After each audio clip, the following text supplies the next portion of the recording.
মানুষের জীবনে সবসময় কিছু না কিছু ঘটে চলেছে। কখনো ভালো কিছু ঘটে, আবার কখনো দুর্ঘটনা ঘটে। এবার যখনই কোনো দুর্ঘটনা ঘটে, মানুষ ঈশ্বরের কাছে প্রার্থনা করে যে হে ঈশ্বর, আমাকে রক্ষা করুন, এই বিপদ থেকে আমাকে উদ্ধার করুন। বা সে সেই সমস্ত দোষ চাপিয়ে দেয় নিজের প্রারব্ধ, নিজের ভাগ্যের ওপর। কিন্তু যদি আপনি গভীরভাবে ভাবেন, তাহলে প্রত্যেক দুর্ঘটনা, বাধা এবং বিপদ আপনার জীবনে শুধু একটাই উদ্দেশ্য নিয়ে আসে, আপনাকে আরো যোগ্য করে তোলার জন্য। যদি আপনাদের একটা উদাহরণ দিই, বর্ষার ঋতুতে যখন প্রচন্ড মাত্রায় বৃষ্টি পড়ে, ছাদ থেকে জল পড়তে থাকে, তখন আপনি নিশ্চিত করে নেন, স্থির করে নেন যে এবার আমি এই ছাদকে নতুন করে বানিয়ে তুলব, আরো শক্তিশালী বানিয়ে তুলব, আরো দৃঢ় বানাবো। আপনার জীবনে যখন কোনো অসুখ করে, তারপর আপনি জীবনে আরো সাবধানী হয়ে যান, আরো সতর্ক হয়ে যান, স্থির করে নেন যে এটা যেন দ্বিতীয়বার না হয়, ঠিক কিনা? এই বিপদ, এই দুর্ঘটনা, এই সংকট, এগুলো জীবনে আসবে আপনাকে আরো শ্রেষ্ঠ করে তোলার জন্য। এবার এটা আপনার ওপর। আপনি একে ভাগ্যের পরিহাস বলে মনে করবেন, নাকি ঈশ্বরের সংকেত মনে করবেন, যিনি আপনাকে আরো শ্রেষ্ঠ করে তুলতে চান? সিদ্ধান্ত আপনারই। আসুন আর আমার সাথে ভালোবেসে বলুন, রাধা রাধা। এই সংসারে যখনই দুজন মানুষ একত্রিত হয়ে কোনো সমস্যার বিষয়ে আলোচনা করেন, তখন হয় সবার শেষে কোনো না কোনো সমাধান বের করেন, বা কোনো না কোনো বিবাদ করেন। এই বিবাদ হলো মনুষ্য জীবনের সব থেকে বড় ঝামেলা, সব থেকে বড় সমস্যা। ভেবে দেখুন, এই বিবাদ কেন হয়? তখনই হয় যখন বার্তালাপ ঠিকমতো হয় না। আর বার্তালাপ ঠিকমতো কেন হয় না? কারণ বেশিরভাগ সময় মানুষ একটাই ভুল করে বসে। সামনের মানুষের কথা শোনেন, কিন্তু তার উত্তর দেবার জন্য, তার কথার মর্ম বোঝার জন্য নয়। কিন্তু যেদিন থেকে, যে মুহূর্ত থেকে আপনি এটা শিখতে শুরু করে দেবেন যে আমি অপরের কথা শুনব, কিন্তু সেটা বোঝার জন্য, তাকে উল্টে জবাব দেবার জন্য নয়, সেদিন থেকেই বিবাদের সমাপ্তি ঘটবে আর বার্তালাপ স্পষ্ট হয়ে যাবে।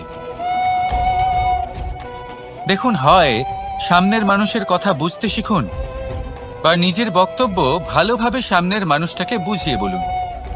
বার্তালাপ নাকি বিবাদ, আপনি কোনটা চান? সিদ্ধান্ত আপনার। আসুন আর আমার সাথে ভালোবেসে বলুন, রাধা রাধা। অনেক সময় আমাদের মনে এই ভাবনা আসে যে আমাদের নিরীহ স্বভাবের সুযোগ নিয়ে এই সংসারের মানুষ শুধু আমাদের দুঃখই দেয়। কতবার এমন মনে হয় যে আমরা সবাইকে সাহায্য করার জন্য এগিয়ে যাই, আর সকলে আমাদেরই দোষ দেয়। অনেক সময় এমন মনে হয় যে আমরা শুধুই সৎকর্ম করি, সকলের ভালো চাই, কিন্তু সকলে আমাদেরই বিষয়ে খারাপ কথা বলতে থাকে। দুঃখ হয়, কিন্তু আমাদের এটা ভেবে দেখা উচিত যে মানুষ আম গাছের গায়ে পাথর ছোড়ে, শাল গাছের গায়ে পাথর কেন ছোড়ে না? কারণ এই আম গাছে পাওয়া যায় মিষ্টি এবং সুস্বাদু ফল। অন্যদিকে শাল গাছ থেকে আমরা কি পাই? শুধুই কাঠ। তাই যদি আপনাকে কেউ কথা শোনায়, আপনাকে কোনো কিছুতে বাধ্য করার চেষ্টা করে, আপনার বিষয়ে অনুচিত কথা বলে, তাহলে নিশ্চয়ই আপনার মধ্যে এমন বিশেষ কিছু আছে যা তাদের মধ্যে নেই। নিজের মধ্যে আত্মবিশ্বাস বাড়িয়ে তুলুন, ধন্যাত্মক ভাব আনুন, সৎকর্ম করতে থাকুন। কোনো কটুতা এই মনে প্রবেশ করতে দেবেন না। এই মন সুপ্রসন্ন হয়ে বলবে, রাধা রাধা। এই হলো এক আম গাছ, আর খুব যত্ন সহকারে আমি এটা বড় করেছি। প্রথমে বীজ বপন করেছি, তারপর সিঞ্চন করেছি, তারপর এর থেকে অঙ্কুর বেরিয়েছে, তারপর দিন প্রতিদিন আমি এতে জল দিয়েছি। আস্তে আস্তে ওর পাতা বেরিয়েছে, তারপর ও একটা গাছের আকার ধারণ করেছে। এইভাবেই যদি প্রতিদিন আমি ওর দেখাশোনা করি, তাহলে নিশ্চিত রূপে এর শিকড় আরো দৃঢ় হবে এবং একটা বিশাল গাছের আকার ধারণ করবে, যার থেকে কিছু ডাল জন্ম নেবে, আর তাতে আমি পাবো কিছু মিষ্টি সুস্বাদু আম ফল। এবার আম তো সকলের প্রিয়, সকলের পছন্দের ফল, সকলে খেতে চান। কিন্তু আম পাওয়ার জন্য আগে আপনাকে সেই গাছের যত্ন নিতে হবে। যদি আপনি গাছ লাগিয়ে তারপর ভুলে যান, তাহলে সেই গাছের কি হবে? তার অস্তিত্বটাই মুছে যাবে, তাই না? আমাদের সম্পর্কগুলো কিছুটা এরকমই হয়। যদি সম্পর্ক জুড়ে আপনি ভুলে যান, তাহলে তার অস্তিত্বই মুছে যাবে। তাই শুধুই সম্পর্ক গড়বেন না, তাকে পালনও করুন। নিশ্চিত রূপে আপনার এই সম্পর্করূপী বৃক্ষের ডালে আনন্দের মিষ্টি সুস্বাদু আম ফল নিশ্চয়ই পাওয়া যাবে। তাহলে প্রত্যেক দিন প্রত্যেক সম্পর্ক পালন করুন, তার থেকে আনন্দ লাভ করুন। এই মন ভালোবেসে বলবে, রাধা রাধা। হাস্য, হাসি জীবনে অত্যন্ত মূল্যবান হয়। কথায় আছে যে হাসি এবং হাস্য আমাদের জীবনে ওষুধের মতো কাজ করে, আমাদের সুস্থ রাখে, আমাদের জীবনের অনুভূতিগুলিকে আরো সুন্দর করে তোলে। কিন্তু প্রত্যেক ওষুধের মতোই এর সাথেও এটাই হয়। প্রত্যেক ওষুধ সঠিক সময়ে, সঠিক মাত্রায়, সঠিকভাবে গ্রহণ করতে হয়। যদি এরকম না হয়, তাহলে এই ঔষধও শরীরের ক্ষতি করে দিতে পারে। এবার আপনি ভাবতে পারেন, হাসি থেকে কিভাবে ক্ষতি হতে পারে? আপনি যদি অন্য কারোর উপরে হাসেন, তাহলে হয়তো তার মনে কষ্ট হতে পারে, তার অন্তরের মিত্র হয়তো শেষ হয়ে যেতে পারে, আর অন্তরের শত্রু জেগে উঠতে পারে। কিন্তু এটাই যদি আমরা সকলকে সাথে এনে সকলের সাথে হাসি, তাহলে হয়তো আমাদের অন্তরের এই হৃদয়ের ভেতরে লুকিয়ে থাকা যে শত্রু, তা শেষ হয়ে যেতে পারে, আর অন্তরের বন্ধুসত্তা প্রকাশিত হতে পারে। ঠিক কি না? এবার আপনাকে উদাহরণ দিই। যখন দ্রৌপদী দুর্যোধনকে নিয়ে হেসেছিল, তখন তা মহাভারতের সৃষ্টির কারণ হয়েছিল। কিন্তু সেইখানেই যখন পার্থ আর মাধব একসাথে বসে মৃদুমন্দ হাসতেন, তখন ধর্ম স্থাপন করা হয়েছিল। তা আপনি কি চান? কাউকে নিয়ে হেসে তাকে আঘাত করতে চান, নাকি সকলকে একসাথে এনে তাদের হাসিয়ে তুলে ধনাত্মক প্রভাব ফেলতে চান? সিদ্ধান্ত আপনার। আসুন আর আমার সাথে ভালোবেসে বলুন, রাধা রাধা। সিংহ। কথায় আছে, সিংহ হলো বনের রাজা। কিন্তু যখন সিংহের তথা বনের রাজার খিদে পায়, তখন তাকেও বাইরে এসে কর্ম করতে হয়। কোন হরিণ নিজে সিংহের সামনে এসে এটা বলে না যে, আরে আপনি হলেন বনের রাজা, আপনি আমাকে ভোজন রূপে গ্রহণ করুন, আমি নিজের প্রাণদান করতে প্রস্তুত রয়েছি। এমন তো কখনোই হয় না। সিংহকে গুহা থেকে বাইরে বেরোতেই হয়, বনে ঘুরে বেড়াতে হয়, ধৈর্য ধরতে হয়, বিভিন্ন ধরনের পরিশ্রম করার পরেই তার ক্ষুধা নিবারণ হয়। হরিণ নিজে থেকে তার কাছে চলে আসে না। সেইভাবেই জীবনে কি সাফল্য আমাদের কাছে নিজে থেকে হেঁটে আসে? কখনোই আসে না। ততক্ষণ আসে না যতক্ষণ না আমরা পরিশ্রমের পথে চলা শুরু করছি। পরিশ্রম করতে থাকুন, এই পরিশ্রমের পথে অগ্রসর হতে থাকুন। যতক্ষণ আপনি পরিশ্রমের পথ ধরে এগোতে থাকবেন, সাফল্য আপনার কাছে আপনা আপনিই চলে আসবে। তাহলে জীবনে নিরন্তর প্রয়াস করুন, পরিশ্রম করতে থাকুন, সাফল্য লাভ করুন, আর আমার সাথে ভালোবেসে বলুন, রাধা রাধা। জীবনে ক্ষমা চাওয়া তাও কিছুটা সহজ, ক্ষমা করতে পারা অত্যন্ত কঠিন। ক্ষমা দুই অক্ষরের এই শব্দ হতে পারে, কিন্তু অত্যন্ত বড় এই শব্দ, অত্যন্ত গুরুত্বপূর্ণ এই শব্দ। কখনো কখনো অন্য কাউকে ক্ষমা করে দেওয়া তাও কিছুটা সহজ কাজ, কিন্তু নিজেকে ক্ষমা করতে পারা অত্যন্ত কঠিন হয়ে দাঁড়ায়। অতীতে যদি আমাদের এমন কোনো ভুল হয় যে কারণে আমরা নিজেকে ক্ষমা করতে পারি না, অনেক সময় এমন কিছু ভুল করে বসি যে বিষয় শুধু আমরাই জানি, কিন্তু আমরা নিজেকে ক্ষমাই করতে পারি না, আর আমাদের বিকাশ সেখানে স্তব্ধ হয়ে যায়। কারণ যদি আপনি ক্ষমা করতে না শেখেন, নিজেকে ক্ষমা যদি না করতে পারেন, তাহলে তা আপনার জীবনের সব থেকে বড় বাধা হয়ে দাঁড়াবে। সেই জন্য জীবনে অবশ্যই শিখুন যে কিভাবে নিজেকে ক্ষমা করতে হয়, আর শিখুন যে আগের করা ভুল আবার কি করে না করা যেতে পারে। এই মন হালকা হবে আর প্রসন্ন হয়ে বলবে, রাধা রাধা। আপনি কখনো কোনো সরোবরের দিকে তাকান, যার জল হলো শান্ত, স্থির, আপনি স্পষ্ট দেখতে পাবেন সেই সরোবরের তলদেশে কি রয়েছে। তাতে সাঁতরে বেড়াচ্ছে সুন্দর মাছ, চকচকে কিছু পাথর, স্বর্ণরূপী বালি, সবই আপনি দেখতে পাবেন। কিন্তু যখনই আপনি একটা ছোট্ট পাথর তুলে সেই জলে ছুঁড়ে ফেলবেন, তখন সেই জল বিচলিত হবে আর সেই স্পষ্টতা ন্যূনতম হয়ে যাবে। তারপর কিছুই স্পষ্টভাবে দেখা যাবে না। এই ঘটনা মানুষের সাথেও ঘটে।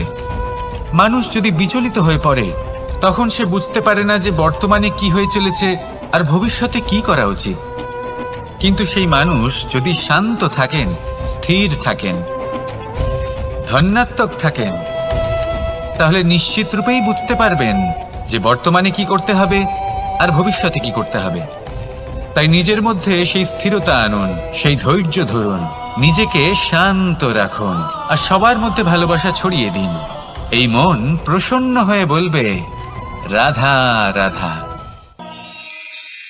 সম্পর্ক এ হলো এক বন্ধন যা আমাদের এক সূত্রে বেঁধে রাখে।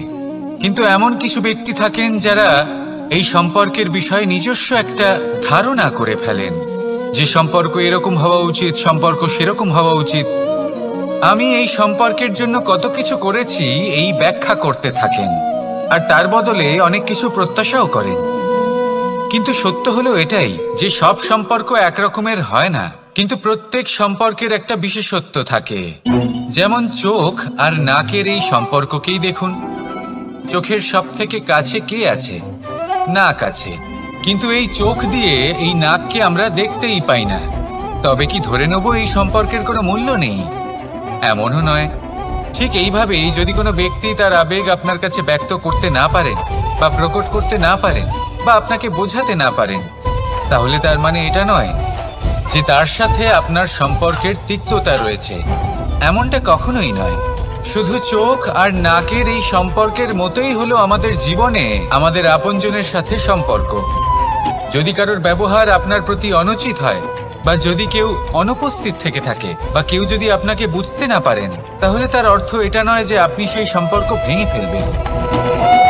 বুঝুন, আপনার জীবনে তার গুরুত্ব কোথায় আর তার জীবনে আপনার। সম্পর্ক গড়ে তুলুন, তাকে পালন করতে শিখুন, একসাথে মিলে চলুন। এই মন সুপ্রসন্ন হয়ে বলবে, রাধা রাধা।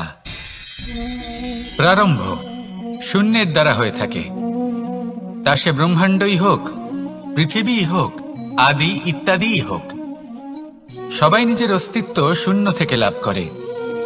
এই শূন্য যার নিজের কোনো অস্তিত্ব নেই, কিন্তু সে সকলকে অস্তিত্ব দান করে থাকে। আমাদের এই শূন্যের মতো হতে হবে।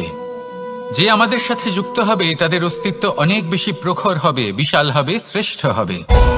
কিন্তু যেই আমরা তাদের থেকে দূরে যাব, তারা আমাদের উপস্থিতির আভাস পাবে, আমাদের গুরুত্ব বুঝতে পারবে। শূন্যই হলো সূত্রপাত, শূন্যই হলো সমাপ্তি। শূন্যকে কেউ যতই ছোট মনে করুক, কিন্তু এই শূন্য অত্যন্ত গুরুত্বপূর্ণ। তাই এই শূন্যের মতো হয়ে উঠুন আর আমার সাথে ভালোবেসে বলুন, রাধা রাধা।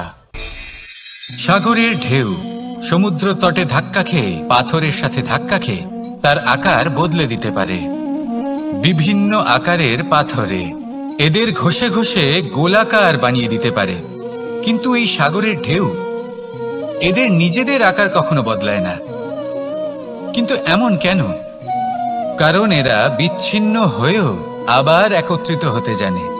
অর্থাৎ যখন এরা বিচ্ছিন্ন হয় তখন মতভেদ অবশ্যই, কিন্তু আবার একত্রিত হওয়া হলো এদের একতার প্রতীক। দেখুন, ঝগড়াঝাটি, তর্ক বিতর্ক, মতভেদ এগুলো জীবনের অভিন্ন অঙ্গ, কিন্তু এদের কখনো মনে প্রবেশ করতে দেবেন না। যদি মনে প্রবেশ করেও ফেলে, তাদের মনে ঘর করতে দেবেন না, এদের বের করে ফেলুন। এই ঝগড়াঝাটি, তর্ক বিতর্ক, মতভেদ এদের সারা জীবন সাথে নিয়ে চলবেন না। যদি একসাথে নিয়ে চলতে চান, তাহলে সকলকে একসাথে নিয়ে চলুন, ঢেউয়ের মতো। একতায় বিশ্বাস রাখুন। একসাথে মিলে যদি এগোতে থাকেন, তাহলে অনেক দূর পৌঁছবেন। নয়তো শুধু দূরের কথা ভেবেই যাবেন। কি চান সেই সিদ্ধান্ত আপনারই। আসুন আর আমার সাথে ভালোবেসে বলুন, রাধা রাধা। এই সাগর হলো বিশাল। কথায় আছে যে জীবনের উৎপত্তি সাগর থেকেই হয়েছে। কথাটা ঠিকও। এই সাগরই আমাদের ভিন্ন ভিন্ন ধরনের বনস্পতি প্রদান করেন, মণি এবং মুক্ত প্রদান করেন। আমরা কতটা তুচ্ছ সেই বিষয়ে আমাদের উপলব্ধি ঘটান, আমাদের প্রেরণা প্রদান করেন, যাতে আমরাও সাগরের মতো বিশাল হয়ে উঠতে পারি। এই সাগরের অনেকগুলো গুণ আছে যা আমরা শিখতে পারি। আজ আমি কথা বলবো একটা বিশেষ গুণের বিষয়। বেশিরভাগ মানুষ মালিন্য, নোংরা পদার্থ, নোংরা বস্তু, অপদ্রব্য এই সাগরে ভাসিয়ে দেন। কিন্তু সাগর এই পদার্থ নিজের মধ্যে একত্রিত করে রাখেন না, এই সব নিজের ভেতর থেকে বাইরে বের করে দেন। এ হলো অত্যন্ত শ্রেষ্ঠ একটা গুণ। কিন্তু এই কাজকেও সার্থক করার জন্য সাগরেরও একটা তটের প্রয়োজন পড়ে, যেখানে সাগর এই সব বস্তু বাইরে বের করে ফেলতে পারে। আর মানুষও ভিন্ন কিছু নন। দেখুন, মানুষেরও তো একটা তটের প্রয়োজন পড়ে। এই তট, তিনি হয়তো আমাদের গুরু হতে পারেন, আমাদের মা বাবা হতে পারেন, ভাই বা মিত্র হতে পারেন, বা হয়তো সেই সমস্যাগুলি যার থেকে আমরা দূরে পালিয়ে যাচ্ছি। কারণ যখন আপনি এই সমস্যাগুলির সম্মুখীন হবেন, শেষ পর্যন্ত আপনি শিক্ষাই পাবেন। সব থেকে বেশি গুরুত্বপূর্ণ এই মনকে পবিত্র রাখা। আর তার জন্য একটাই উপায় আছে, এই মন তার মন্থন করা। যদি এই মনের মন্থন করেন তাহলে পূর্ণরূপে পবিত্র হবেন। আর এই মন, আপনি তো জানেনই, প্রসন্ন হয়ে বলবে, রাধা রাধা। নেকড়ে, নেকড়ের বিষয়ে আমরা সকলে জানি। ওরা খুবই নিষ্ঠাবান এবং অত্যন্ত সতর্ক থাকেন। ছোট ছোট মূর্খতা করে বসেন। এনারা হাড় চিবোতে খুব ভালোবাসেন, কিন্তু চিবোতে চিবোতে এদের মাড়ি ছড়ে যায়, সেখান থেকে রক্তপাত হতে থাকে। সেই রক্ত ওনারা পান করেন, আর ওনাদের মনে হয় এই রক্ত হাড় থেকেই পাচ্ছেন। ওনারা ভাবেন যে এই হাড় চিবিয়ে আমরা আনন্দ লাভ করছি, কিন্তু আসল সত্য হলো এটাই যে ওনারা নিজেদেরই ক্ষতি করছেন। আমরা মানুষ, আমাদের সাথেও এমনটাই হয়। কখনো কখনো ভুলবশত আমরা এমন কোনো কাজ করি, আর আমাদের মনে হয় যে আমরা বাইরে থেকে আনন্দ লাভ করছি, কিন্তু সত্য হলো এটাই যে আমরা শুধুই ক্ষতিগ্রস্ত হচ্ছি। এটা হলো খুব বড় একটা শিক্ষা যা আমাদের শেখা উচিত। তা হলো এটা যে আমাদের বোঝা উচিত যে কখন আমরা লাভবান হচ্ছি আর কখন ক্ষতিটাকেই লাভ বলে মনে করছি। এই শিক্ষা যদি আপনি প্রাপ্ত করতে পারেন, তাহলে এই সংসারে আপনার থেকে বেশি প্রসন্ন আর কেউ থাকবেন না। তাহলে আসুন আর আমার সাথে ভালোবেসে বলুন, রাধা রাধা। মানুষের জীবনে তিনটি গুণ অত্যন্ত প্রয়োজনীয়: শ্রদ্ধা, বিনম্রতা, যোগ্যতা। যদি জ্ঞান লাভ করতে চান তাহলে শ্রদ্ধার প্রয়োজন, যদি মান লাভ করতে চান তাহলে স্বভাবে বিনম্র হওয়া প্রয়োজন, আর যদি মনোবাঞ্ছিত স্থান লাভ করতে চান তাহলে যোগ্যতার প্রয়োজন। বিষয়টা সহজ। শ্রদ্ধা আপনাকে জ্ঞান দেবে, নম্রতা আপনাকে মান, আর যোগ্যতা উচিত স্থান দেবে। কিন্তু যদি আপনি এই তিনটি গুণ সম্মিলিত করেন তাহলে এমন কিছু লাভ করবেন যা এই সব কিছুর থেকে অনেক ঊর্ধ্বে। সম্মান। আর এ হলো সেই সম্মান যা প্রত্যেক মানুষের নিজের জীবনে লাভ করতে চেষ্টা করা উচিত। কারণ এই হলো সেই সম্মান যার কারণে আপনি চলে যাওয়ার পরেও এই সংসার আপনাকে ভালোবাসবে আর মনে রাখবে। আসুন আমার সাথে ভালোবেসে বলুন, রাধা রাধা। বনের মধ্যে যদি আপনি কোনো বিষাক্ত সাপ দেখেন তাহলে কি করবেন? আপনি তখনই তার থেকে দূরে পালাতে চেষ্টা করবেন। আর এটা কেন করবেন?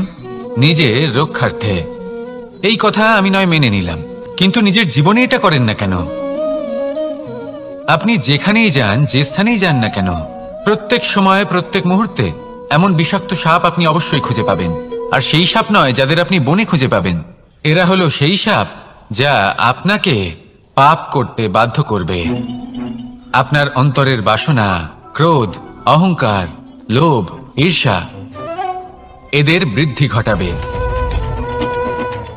দেখুন, বনের এই সাপ আপনাকে একবার ছেড়ে দিতেও পারে, ছোবল নাও মারতে পারে, কিন্তু এই যে পাপরূপী সাপ আছে তা অবশ্যই ছোবল মারবে। কর্ম যদি করেন তাহলে অবশ্যই ফল পাবেন। সেই জন্য যখনই কোথাও যাবেন, যদি এমন কাউকে দেখেন, যদি এমন কিছু দেখেন যে আপনাকে পাপ করতে বাধ্য করছে, তাহলে সেই মুহূর্তে সেখান থেকে পালিয়ে যান। যেমন বনের সাপ দেখে আপনি পালাতে থাকেন। সৎকর্মের রক্ষা অত্যন্ত আবশ্যক। আসুন আর আমার সাথে ভালোবেসে বলুন, রাধা রাধা। যদি কোনো সিংহ বানরের মতো গাছে চড়তে চেষ্টা করে তাহলে কি হবে? একটা মাছ যদি মাটিতে হাঁটতে চেষ্টা করে তাহলে কি হবে? তারা বিফলই হবে। কিন্তু এরকম কেন হয়? তার কারণ হলো প্রকৃতির রচনা কিছুটা এরকম।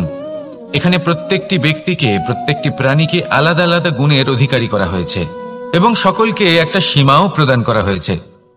এবার এই যে বৃক্ষ, পশু, পাখি, এদের মধ্যে সেই ক্ষমতাই নেই যে এরা নিজেদের যাচাই করতে পারবে, নিজেদের সীমাগুলো বুঝতে পারবে, নিজেদের সদ্গুণগুলো চিনতে পারবে। এরা সেটা করতে পারবে না।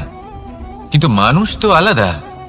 মানুষের কাছে সেই বিশেষ শক্তি আছে যে তারা পূর্ণরূপে নিজেদের যাচাই করতে পারবে, নিজেকে পূর্ণরূপে বুঝতে পারবে, নিজের দোষ, নিজের অপগুণ, নিজের সদ্গুণ, নিজেদের সীমাগুলো তারা বুঝতে পারবে। আর এটা অত্যন্ত গুরুত্বপূর্ণ। কথায় আছে যে যদি সাফল্য লাভ করতে হয় তাহলে নিজেকে যাচাই করে নিতে হবে। তাই নিজেকে যাচাই করুন, নিজের সাথে পরিচিত হয়ে যান এবং জীবনে কর্ম করতে থাকুন। সাফল্যের শিখরে অবশ্যই পৌঁছে যাবেন। আর ওখানে যদি যান তাহলে এই মন প্রসন্ন হয়ে অবশ্যই বলবে, রাধা রাধা। অন্ধকারাচ্ছন্ন রাত্রি যদি এসে থাকে তাহলে আলোকিত প্রকাশ নিয়ে সূর্যও অবশ্যই আসে। রোগ যদি এসে থাকে তাহলে তার ওষুধও অবশ্যই আসে। সমস্যা যদি আসে তাহলে সেই সমস্যার সমাধানও নিজে থেকেই আমাদের কাছে চলেই আসে। এই সংসার, এই জীবনের শুধুমাত্র একটাই নিয়ম আছে, আর তা হলো এটাই, এই সংসার হলো একটা চক্রের মতো। এতে শাশ্বত বলে কিছু নেই, নিত্য বলে কিছু নেই। আর যা কিছুই রয়েছে সব বদলাতে চলেছে। যদি আপনার জীবনে দুঃখ থাকে, সমস্যা থাকে, যদি আপনি বিপদ দ্বারা আচ্ছন্ন, তাহলে মনে রাখবেন সবকিছু বদলে যেতে চলেছে।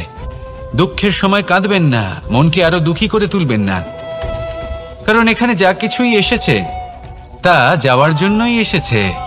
তাহলে এত চিন্তা কিসের? আনন্দ সহকারে জীবন যাপন করুন আর আমার সাথে ভালোবেসে বলুন, রাধা রাধা। রাত্রিবেলায় যখন আলোকিত জোনাকিদের দেখেন তখন মন প্রসন্ন হয়ে ওঠে। এদের দেখতে খুবই সুন্দর লাগে। আর এমন ঠিক কেন হয়? প্রথম হলো এটাই যে রাতের বেলায় চতুর্দিক অন্ধকারাচ্ছন্ন থাকে। এমত অবস্থায় যদি আমরা কোথাও একটু প্রকাশ দেখি তাহলে সেটাই আশার কিরণের ন্যায় মনে হয়। সেই প্রকাশই আমাদের মন প্রসন্ন করে তোলে। আর সেই জন্য যে সকল মানুষ রাতের বেলায় কোনো জোনাকি দেখতে পান তারা প্রসন্ন হয়ে যান। এবার কখনো কখনো জীবনে আমাদের মনে হয় যে চতুর্দিকে শুধুমাত্র অন্ধকারই হয়ে আছে। প্রত্যেকেরই তা কখনো মনে হয়। আর তখনই আমাদের নিরাশ হলে চলবে না, আমাদের দুঃখী হলে চলবে না। সেই সময় আমাদের খুঁজতে হবে নিজেদের আশেপাশে, চতুর্দিকে আর কোথাও না কোথাও আমরা প্রকাশ অবশ্যই দেখতে পাবো, আশার একটা কিরণ অবশ্যই দেখতে পাবো। কেউ এমন একটা কর্ম করেন যেটা দেখে আমরা প্রেরিত হয়ে যাই।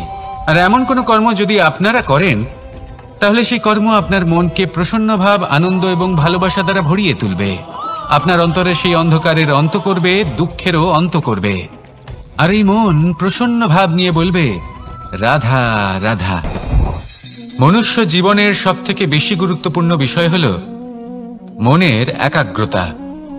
এই সংসারের যে কটি মহান কার্য সম্পাদন হয়েছে তা হলো মনের এই একাগ্রতার একমাত্র ফল। আপনি অবশ্যই দেখে থাকবেন অনেক ছোট বড় নদী যা বয়ে চলে তাদের সামনে একটা বাঁধ নির্মাণ করা হয় সেই সব নদীর জল সঞ্চয় করতে। বাঁধ হয়ে গেলে প্রয়োজন মতো বা মনের ইচ্ছে মতো তাকে ব্যবহার করা সম্ভব। এবার এটাই আমাদের মনের সাথেও সম্ভব। আমাদের মনের একাগ্রতা আজকের দিনে দাঁড়িয়ে বিভিন্ন ধরনের বিকার, ক্রীড়া এবং ভোগের মধ্যে ভাগ হয়ে গেছে। একে একত্রিত করতে হবে, একটা বাঁধ নির্মাণ করতে হবে, কর্মের বাঁধ। আপনাকে শুধু এটাই করতে হবে, যেটা উচিত কর্ম সেটাই করুন, যেটা অনুচিত কর্ম সেটা করা থেকে নিজেকে বিরত রাখুন। ব্যাস, এই কাজটাই আপনি করতে থাকুন, করতে থাকুন। মনের মধ্যে একাগ্রতার বাঁধ নির্মাণ করুন। আর একবার যদি তা নির্মাণ হয়ে যায় তাহলে যখন চাইবেন, যেখানে চাইবেন, যতটা চাইবেন একাগ্রতা প্রয়োগ করতে পারবেন। আর একবার যদি আপনি এটা শিখে যান তাহলে এই সংসারকে বদলে ফেলার মতো কাজ আপনি করতে পারবেন, সমাজকে শোধরাবার মতো কাজ করতে পারবেন। তাহলে এই মনকে একাগ্র করুন আর আমার সাথে ভালোবেসে বলুন, রাধা রাধা।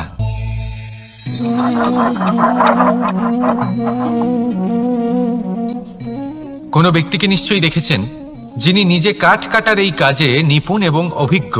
এবার আপনারা দেখবেন যে তার মনোযোগ সমস্ত কাঠের ওপর থাকে না, তার মনোযোগ থাকে শুধুমাত্র একটা কাঠের ছোট্ট একটি অংশের ওপর, যেখান থেকে তার টুকরো করা হচ্ছে। কিন্তু সেটা উনি কেন করেন? যদি এটা উনি না করেন তাহলে সেই কাঠ সঠিক পদ্ধতি এবং তাড়াতাড়ি কাটা যাবে না। জীবনেও তাই হয়ে থাকে। আপনি হয়তো কোনো লক্ষ্য স্থির করেছেন বা পথ নির্বাচন করেছেন বা কাজ স্থির করেছেন যেটা আপনি করেই ছাড়বেন। তাহলে নিজের সম্পূর্ণ মনোযোগ শুধুমাত্র তার উপর কেন্দ্রীভূত করুন। যদি আপনার মন এদিক ওদিক তাকাতে থাকে, অস্থির হয়ে পড়ে, বিচলিত হয়ে পড়ে, যদি তা হয়ে থাকে তাহলে আপনি অবশ্যই অসফল হবেন। তাই কর্মঠ থাকুন, নিরন্তর কর্ম করতে থাকুন এবং পূর্ণ মনোযোগ দিয়ে নিজের কাজ করুন। নিজের পথে অগ্রসর হন বা নিজের লক্ষ্য প্রাপ্ত করতে চেষ্টা করুন। তারপর দেখুন কি হয়, কিভাবে উচিত পথে এবং তীব্র গতিতে আপনার লক্ষ্য আপনার কাছেই পৌঁছে যায়।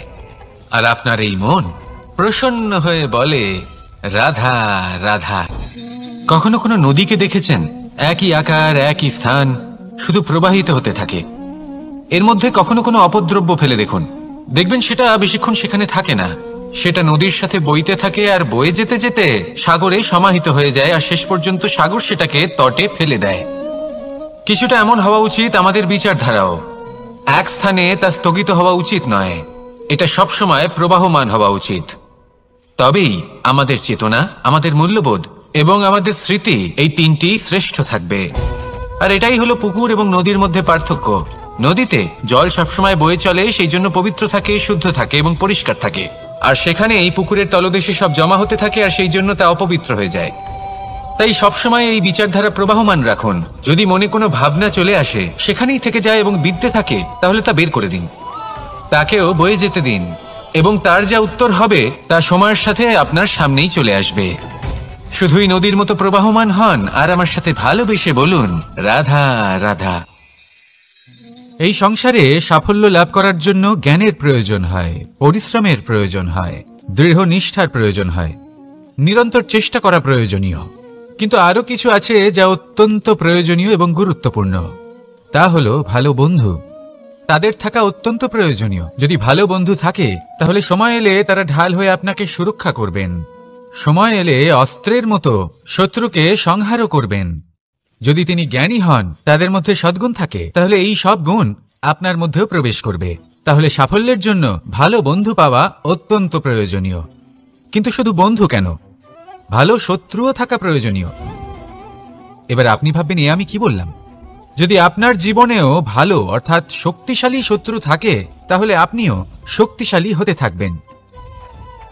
এই শত্রু আপনাকে প্রেরিত করবে আরো বেশি শক্তিশালী হয়ে ওঠার। কখনো কোনো হরিণকে দেখুন, তীব্র গতিতে দৌড়তে থাকে। কেন তীব্র গতিতে দৌড়য়? এই কারণে নয় যে কোথাও তার জন্য মধুর ঘাস অপেক্ষা করে রয়েছে, না। সে এই কারণে তীব্র গতিতে দৌড়য় কারণ সেটা না করলে তার পেছনে একটি সিংহ আছে যে ওকে নিজের ভোজন করে ফেলবে। তাই জীবনে বিপদ, সংকট, এই সবকিছুও হলো অত্যন্ত গুরুত্বপূর্ণ। তার সম্মুখীন হতে শিখুন আর আমার সাথে ভালোবেসে বলুন, রাধা রাধা। আমরা সবাই ফল খাই, কিন্তু আমাদের সেই ফলই প্রিয় হয় যে পরিপক্ক হয়ে ওঠে, যেটা নম্র হয় আর যে ফল অনেক বেশি মিষ্টি আর সুস্বাদু হয়ে থাকে, যাদের রঙে বাহার দেখা যায়। সেইভাবে জীবনে আমরা নানান মানুষের সাথে পরিচিত হই, কিন্তু সেই মানুষই আমাদের মন ছুঁয়ে যায় যারা বিনম্র স্বভাবের, যাদের বাণী খুব মধুর, যাদের অন্তরে আত্মবিশ্বাসের একটা তেজ, একটা রং দেখা যায়। এবার এমন ব্যক্তি আমরা কি করে হব? ঠিক সেইভাবেই যেমন একটা ফল রোদ, বর্ষা, শীত, বায়ু, এই সকল সংকটময় পরিস্থিতির সম্মুখীন হয়ে পরিপক্ক হয়ে ওঠে, সেইভাবেই মানুষ সংকটময় পরিস্থিতির সম্মুখীন হয়ে পরিপক্ক হয়ে ওঠেন। যদি এই সংকটের সম্মুখীন হন তাহলে অভিজ্ঞ হবেন, আর এই অভিজ্ঞতাই শিক্ষা দিয়ে যাবে। এই অভিজ্ঞতা আমাদের শিখিয়ে দেয় যে আমাদের বিনম্র থাকতে হবে। অহংকার করে কোনো লাভ নেই। মধুর বাণীর যে কি মূল্য তা আমরা শিখতে পারি। এই অভিজ্ঞতাই আমাদের বুঝিয়ে দেয় যে উচিত অনুচিত কোনটা, আমাদের দৃষ্টিভঙ্গি তৈরি করে, আর এই দৃষ্টিভঙ্গি দ্বারা আত্মবিশ্বাস জাগ্রত হয়। সেই জন্য জীবনে কখনো বিপদ থেকে দূরে পালাবেন না, সেগুলোর সম্মুখীন হন, অভিজ্ঞতা লাভ করুন, তার থেকে শিক্ষা লাভ করুন, এইভাবেই পরিপক্ক হবেন। আসুন আমার সাথে ভালোবেসে বলুন, রাধা রাধা। ধন সঞ্চয় করা সম্ভব, আর সেই জন্য ধন সব থেকে বেশি মূল্যবান সম্পত্তি নয়। এবার আপনি বলবেন, এ আমি কি বলছি? এই ধন খুব মূল্যবান, আমরা সকলে অর্জন করতে ব্যস্ত। সেটা এই কারণে, কারণ আপনারা জানেন না এই সংসারের সব থেকে বেশি মূল্যবান সম্পত্তি কি। এ হলো সেই সম্পত্তি যা কখনো সঞ্চয় করা সম্ভব নয়। আপনার কাছে যতই ধন থাকুক তা দিয়ে আপনি স্বাস্থ্য লাভ করতে পারেন, বাড়ি কিনতে পারেন, আদি ইত্যাদি, কিন্তু আপনি যতই ধনী হন না কেন, ফেলে আসা দিনের একটা মুহূর্ত আপনি লাভ করতে পারবেন না। এই একটা মুহূর্ত, এই সময়, এটাই হলো সংসারের সব থেকে মূল্যবান সম্পত্তি। একবার চলে গেলে তা কখনোই ফিরে আসে না। আর এই মুহূর্ত যতই চলে যাক না কেন, আমরা স্মৃতির মাধ্যমে সেগুলি যাপন করতে পারি, তার আনন্দ উপভোগ করতে পারি। আর যার সাথে আমরা সময় অতিবাহিত করেছি তার স্মৃতিতে আমরা চিরকাল জীবিত থাকতে পারি। সেই জন্য সময় সব থেকে মূল্যবান সম্পত্তি, তাকে এইভাবে নষ্ট করবেন না। প্রত্যেকটা মুহূর্ত উপভোগ করুন, আনন্দ করুন, আর ভালোবেসে বলুন, রাধা রাধা। কনক, কি সুন্দর একটা শব্দ। এর অনেকগুলো রূপ রয়েছে, অনেকগুলো অর্থও রয়েছে। প্রথম অর্থ হলো স্বর্ণ, অর্থাৎ সম্পত্তি। দ্বিতীয় অর্থ ধুতুরা, অর্থাৎ গাছের ছোট একটা বীজ, যা কিনা অত্যন্ত শক্তিশালী হয়। যদি বেশি মাত্রায় এর প্রয়োগ করা হয় তাহলে এটা বিষময় হয়ে উঠতে পারে। এই হলো সেই ধুতুরা যার প্রয়োগ মহাদেবের পুজোতে করা হয়। এবার প্রশ্ন হলো এটাই যে এই স্বর্ণ এবং এই ধুতুরার মধ্যে মিল কি রয়েছে। মিল হলো এটাই যে এই দুটোই মানুষকে মত্ত করে তোলে। ধুতুরা মানুষকে তখন মত্ত করে যখন তাকে সেবন করা হয়, কিন্তু স্বর্ণ, ধন, সম্পত্তি, মানুষ সেটা যতটাই অর্জন করে নেয় সেটাই যথেষ্ট। এই স্বর্ণ মানুষের ভাবনা চিন্তা করার ক্ষমতাকে বশ করে ফেলে। মানুষ সম্পত্তির লোভে মত্ত হয়ে ওঠে, কারণ যে যত চমৎকারী, যতটা অমূল্য হয় তাকে সামলানো কিন্তু ততটাই কঠিন, তাই না? তাই মনে রাখবেন, ধন, স্বর্ণ, সম্পত্তি এগুলো ধুতুরার থেকেও অনেক বেশি বিষাক্ত হতে পারে। তাই এর ওপর আত্মসংযমের একটা কবচ পরিয়ে রাখবেন এবং বিবেকের শক্তির সাথে এগুলো প্রয়োগ করুন, তবেই কল্যাণ হবে। আসুন আমার সাথে ভালোবেসে বলুন, রাধা রাধা। আমার কাছে যশোদা মা যেমন, আমার কাছে দেবকী মা যেমন, আমার কাছে ঠিক তেমনই হলেন গোমাতা। এবার ভেবে দেখার বিষয় হলো এটা যে এই সংসারে অসংখ্য প্রাণী আছে, একজন গাইকে একজন মায়ের মর্যাদা কেন দেওয়া হয়? তাহলে এর অনেকগুলো কারণ আছে। এই গাই অর্থাৎ গোমাতা, এনারা হলেন অত্যন্ত শান্ত, শান্তিপ্রিয়, কখনো কারোর কোনো ক্ষতি করতেই পারেন না। গোমাতা যে দুধ নিজের বাছুরকে পান করান সেই দুধই আমাদেরও দেন। সেই দুধ পান করে আমরা শক্তি লাভ করি। এই দুধ থেকে আমরা মাখন, ঘি, পায়েস, এইসব সুস্বাদু খাবার লাভ করি। গোমাতার গোবর আমাদের জ্বালানি হিসেবে সাহায্য করে, যার ফলে খুব কম সংখ্যক কাঠ ব্যবহার করা যায় এবং বেশিরভাগ জঙ্গল সুরক্ষিত থাকে। গোমাতার গোমূত্র, সেটাও আমাদের কাছে লাভজনক। এর দ্বারা আমরা অনেক রোগ থেকে মুক্তি লাভ করতে পারি। গোমাতা যখন একটি বাছুরকে জন্ম দেন তখন সেই বড় হয়ে আমাদের ক্ষেত কর্ষণ করে। সেই জন্য গাইকেও জীবনে মায়ের মর্যাদা দেবেন। যতটা সম্ভব তাকে সেবা করুন এবং ভালোবেসে তাকে পালন করুন। এই মন নিজে থেকেই প্রসন্ন হয়ে বলবে, রাধা রাধা। মধু কারই না পছন্দ বলুন তো? অত্যন্ত সুস্বাদু হয় এই মধু, মিষ্টি খেতে হয় এবং তা শক্তিও প্রদান করে। এবং প্রত্যেকটি মিষ্টি পদার্থের মতোই এতেও খুব তাড়াতাড়ি পিঁপড়ে ধরে যায়। অন্যদিকে যদি নুনকে দেখি তাহলে বছরের পর বছর রাখলেও এতে পিঁপড়ে ধরে না। এবার যদি কথা বলি বন্ধুত্বের, তাহলে বন্ধুত্ব নুনের মতো হওয়া উচিত, মধুর মতো নয়। যারা সামনে এলে শুধুমাত্র মধুর মধুর কথা বলবে, পরে এতে পিঁপড়ে ধরে যাবে, এটা নুনের মতো হওয়া উচিত। প্রকৃত বন্ধু হলো সে যে সময় এলে পরে আপনার সামনে আপনার প্রকৃত সত্য তুলে ধরবে, তা সে যতই কঠিন হোক না কেন। আপনার দোষ, আপনার অপগুণ, আপনার খামতি আপনাকে বলতে পারবে, যাতে আপনি সেগুলো শুনে মেনে নিয়ে তারপর নিজেকে শুধরোতে পারেন। এটাই হলো প্রকৃত বন্ধুত্ব।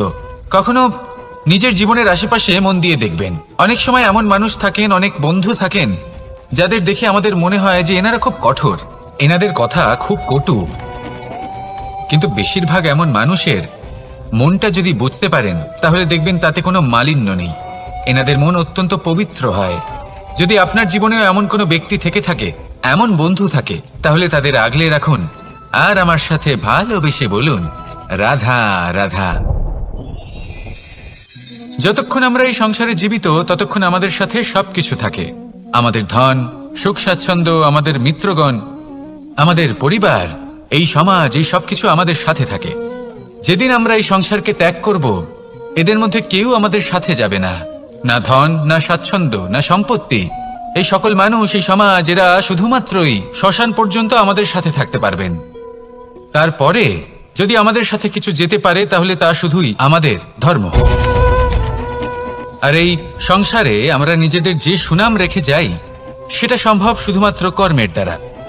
সেই জন্য সংসারে যতদিন পর্যন্ত জীবিত আছেন, যদি কিছু অর্জন করতে চান তাহলে ধর্ম অর্জন করুন, ধর্মের বিষয়ে স্পষ্টতা অর্জন করুন এবং কর্ম অর্জন করুন। এটাই হবে আপনার অতীত এবং এটাই হবে আপনার ভবিষ্যৎ, এবং এটাই সকলকে প্রেরণা প্রদান করবে। আসুন আমার সাথে ভালোবেসে বলুন, রাধা রাধা। অসুখ।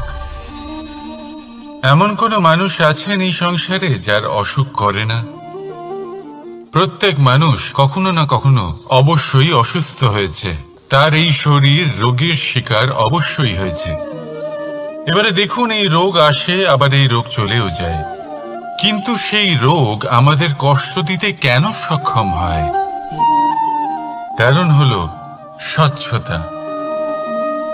যদি এই স্বচ্ছতা শরীরে না থাকে তাহলে মানুষকে শারীরিক কষ্ট পেতেই হবে। ঠিক সেইভাবেই অত্যন্ত প্রয়োজনীয় হলো এই স্বচ্ছতা যেন মনেও থাকে।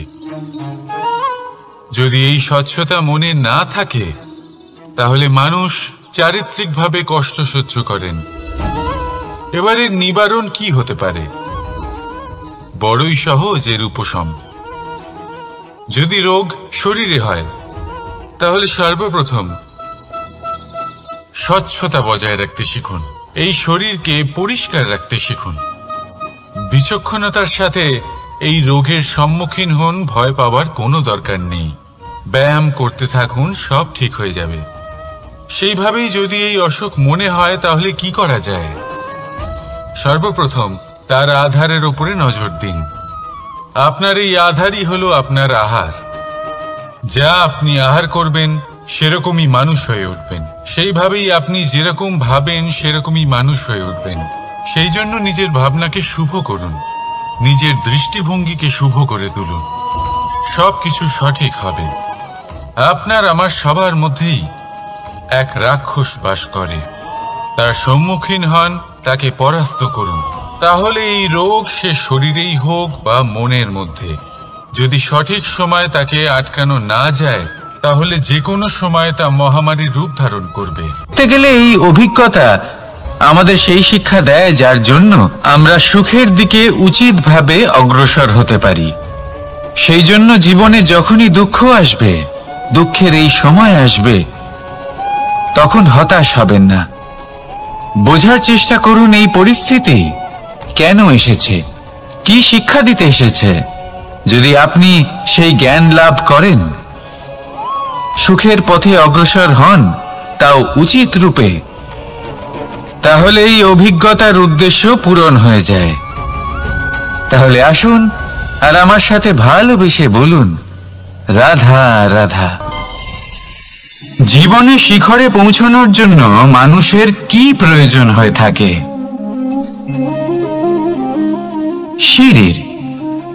কিন্তু তাও প্রত্যেক মানুষ, প্রত্যেক ব্যক্তি শিখরে পৌঁছতে পারেন না। এর কারণ কি? কারণ একটা হতে পারে যে মানুষ কল্পনা করতে থাকেন কিন্তু সিঁড়ি খুঁজে পান না। কিছু মানুষ খুঁজে নেন, কিন্তু তা পেয়ে এতটাই প্রসন্ন হয়ে যান যে তারপর আর কোনো কর্মই করেন না। খুব সোজা ব্যাপার। অনেক মানুষ সিঁড়ি খুঁজে পান না, আর যদি পেয়েও যান তাও যতক্ষণ না তাতে চড়ছেন সেই শিখরে পৌঁছবেন কি করে? যতক্ষণ না আপনি পরিশ্রম করছেন, যতক্ষণ না সেই সিঁড়িতে আপনি চড়ছেন, যতক্ষণ না ক্লান্ত হচ্ছেন, আপনার পায়ে হাঁটুতে ব্যথা না হচ্ছে, ততক্ষণ এই শিখরে পৌঁছানোর সৌভাগ্য লাভ করতে পারবেন না। তাহলে কল্পনার সাথে কর্ম করুন, পরিকল্পনার সাথে পরিশ্রম করুন, সবকিছু পাবেন। আসুন আমার সাথে ভালোবেসে বলুন, রাধা রাধা।